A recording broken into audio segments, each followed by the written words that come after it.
Japonya saatiyle 29 Ekim akşamı Tokyo Metropolitan Otel'de Uluslararası Uygur Forumu Dünya Parlamentoları Arası toplantısının açılış töreni resmen başladı.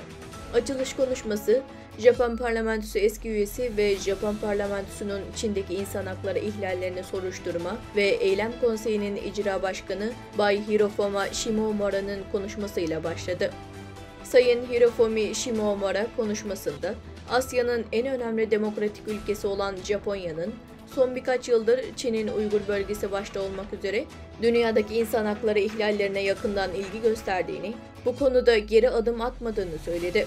Japonya'nın demokratik değerlere sahip bir ülke olarak Birleşmiş Milletler İnsan Hakları Konseyi'nin Uygur meselesine ilişkin tutumuna olumlu yanıt verdiğini, Uygurlara yönelik baskıcı politikaları kınadığını ve bu konuda daha fazla yanıt verilmesi ihtimalinin altını çizdi.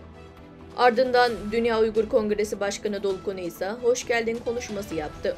Bay Dolkun İsa ayrıca Japonya'da düzenlenen bu konferansın uzun süredir Çin üzerinde güçlü bir baskı oluşturduğunu söyledi. Bu toplantıya katılmak isteyen bazı batılı ülkelerin, bazı Doğu Avrupa ülkelerinin parlamentolarına bu toplantıya katılmalarını engellemek için ayrı mektuplar gönderdiklerini, ancak Çin ne yaparsa yapsın, konferans planlandığı gibi başarıyla başlatıldı.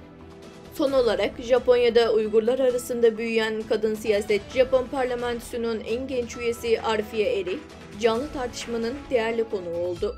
Uygur katliamının devam eden durumuyla ilgili dokunaklı bir konuşma yaptı.